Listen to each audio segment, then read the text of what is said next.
നോക്കാം. എല്ലാ +1 commerce and humanity സ്റ്റുഡൻസിന് ഡീസ് ട്യൂഷൻ ചാനലിലേക്ക് സ്വാഗതം. എക്കണോമിക്സിൻ്റെ ക്ലാസ്സാണ് ഇന്ന് എടുക്കുന്നത്. ഡെമോഗ്രാഫിക് കണ്ടീഷൻസാണ് ഞാനിന്ന് എടുക്കുന്നത്. ജനസംഖ്യാപരമായ വ്യവസ്ഥിതി നമുക്ക് നോക്കാം. First population census was done in 1881. First population census start ചെയ്തത് ഇന്ത്യയിലെ 1881 India was in the first stage of demographic transition before 1921 and in the second stage after 1921. ഇന്ത്യയിൽ ഈ നമ്മുടെ ജനസംഖ്യാപരമായിട്ടുള്ള വളർച്ചയുടെ തോത് 1921 മുമ്പുള്ളതും അതിന് ശേഷമുള്ളതും സെക്കൻഡ് സ്റ്റേജ് എന്ന് പറയുന്നത് 1921 ശേഷമുള്ളതുമാണ്. നമുക്ക് നോക്കാം. Demographic feature of the India in British period is given below.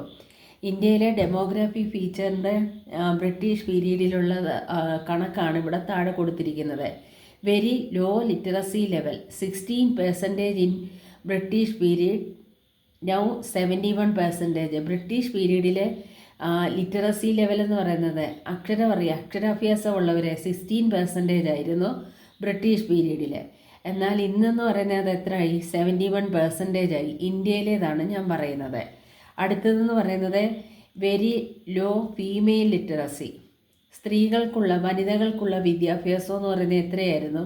7% in British period, now 61%. ഇന്ന് ഇന്ത്യ മൊത്തം എത്രയുണ്ട്? 61% ഉണ്ട് ഇന്നത്തെ female literacy rate.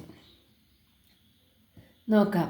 Public health facilities were not available. അന്ന് പബ്ലിക് ഹെൽത്ത് ഫെസിലിറ്റീസ് ഒന്നുമില്ല. ഇപ്പം പൊതുവായിട്ടുള്ള ആരോഗ്യം സംരക്ഷിക്കാനുള്ള ഇൻസ്റ്റിറ്റ്യൂഷൻസോ ഹോസ്പിറ്റൽസോ ഒന്നും പബ്ലിക്കായിട്ടുള്ളത് ഇല്ല. ഇനി നോക്കാം. Wide spread diseases. അന്ന് പെട്ടെന്നായിരുന്നു ഡിസീസൊക്കെ സ്പ്രെഡാകുന്നത് പെട്ടെന്നാണ്. കാരണം ഇന്നുള്ളതുപോലുള്ള പ്രതിരോധ പ്രവർത്തനങ്ങളൊന്നും അന്നില്ലായിരുന്നു. Very high mortality rate. അന്ന് മരണനിരക്കെന്ന് പറയുന്നത് വളരെ കൂടുതലായിരുന്നു. അതുപോലെ അന്നത്തെ ആയുസ് റേറ്റും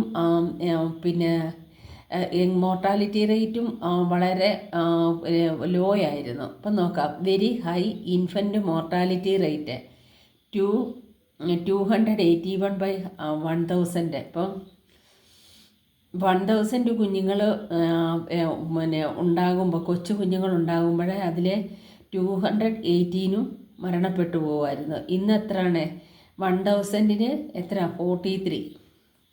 വെരി ലോ ലൈഫ് എക്സ്പെക്റ്റൻസി. അന്നത്തെ ആയുർദൈർഘ്യം എന്ന് പറയുന്നതും വളരെ ചെറിയ പ്രായത്തിൽ തന്നെ ചെറിയ പ്രായമായിരുന്നു. 44 years in British period. British പീരീഡിൽ നമ്മുടെ ലൈഫ് എക്സെപ്റ്റൻസി റേറ്റ് എന്ന് പറയുന്നത് എത്രയായിരുന്നു? 44 ഇയേഴ്സ് ആയിരുന്നു. Now 68 years. അടുത്തത് നോക്കാം. ഒക്കുപേഷണൽ സ്ട്രക്ചർ നോക്കാം. ഒക്കുപേഷണൽ സ്ട്രക്ചർ നോക്കാം. It means distribution of workers among 3 sectors of an economy. ഇപ്പം ഡിസ്ട്രിബ്യൂഷൻ ഓഫ് വർക്കേഴ്സിനെ എങ്ങനെ 3 തരത്തിലായിട്ടാണ് തിരിച്ചിരിക്കുന്നത്. Sectors, percentage of employees. Agriculture 70-75%. അഗ്രികൾച്ചറിൽ എത്രയാണ്? 70-75% പീപ്പിളും എന്തിനെയാണ് ഡിപ്പെൻഡ് ചെയ്യുന്നത്? അഗ്രികൾച്ചറിന്. മാനുഫാക്ചറിങ് 10%. സർവീസസ് 16-20%. അപ്പോൾ ഏറ്റവും കൂടുതൽ ഏതിലാണ്? അഗ്രികൾച്ചറിലാണ്. അടുത്തത് നമുക്ക് നോക്കാം. Infrastructure. During the colonial rule infrastructure was developed. ഇപ്പോൾ കൊളോണിയൽ റൂളിലെ ഇൻഫ്രാസ്ട്രക്ചർ എങ്ങനെയുള്ളതായിരുന്നു? വളരെ ഡെവലപ്ഡ് ആയിരുന്നു.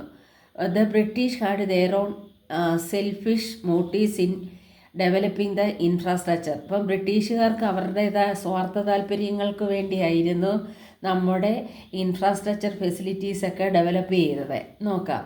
British introduced railways in 1850. ബ്രിട്ടീഷുകാർ ഇന്ത്യയിലെ റെയിൽവേസ് ഇൻട്രൊഡ്യൂസ് ചെയ്തത് എന്നായിരുന്നു? 1850. അതെന്തിനാണ്? It helped people for long travel. അപ്പോൾ വളരെ ദീർഘദൂര യാത്രയ്ക്കൊക്കെ എന്ത് ഉപയോഗിക്കും? Railway services. It helped in the growth of trade. അത് എന്തിന് വഴിയൊരുക്കും? വ്യാപാരം ഡെവലപ്പാകാൻ വഴിയൊരുക്കുന്നു. It led to commercialisation of agriculture. അതുപോലെ അഗ്രികൾച്ചറിൽ എന്തുണ്ടായി? വാണിജ്യവൽക്കരണം ഉണ്ടാകാൻ തുടങ്ങി. അപ്പോൾ ഈ മൂന്ന് British introduced railways in 1850. It helped people for long travel. It helped in the growth of trade. It led to commercialisation of agriculture. അഗ്രികൾച്ചറിൽ എന്തുണ്ടായി? കൊമേഴ്സ്യലൈസേഷൻ ഉണ്ടായി. അടുത്തത് റോഡ് ട്രാൻസ്പോർട്ട് ഡെവലപ്ഡ്. ഇപ്പോൾ റോഡ് ട്രാൻസ്പോർട്ട് എന്തായി? ഡെവലപ്പാകാൻ തുടങ്ങി.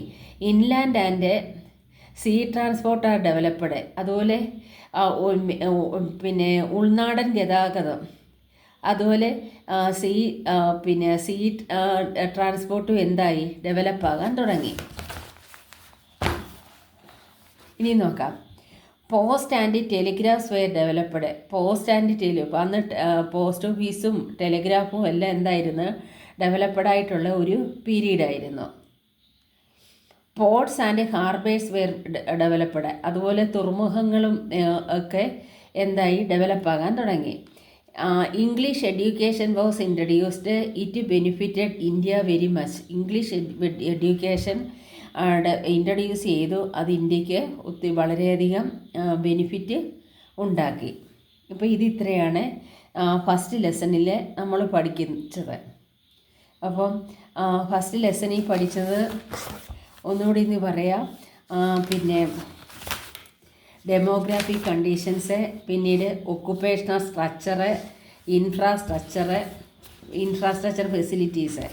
ഇത് ഇത്രയുമാണ് നമ്മൾ ഈ ഫസ്റ്റ് ചാപ്റ്ററിൽ പഠിച്ചത്.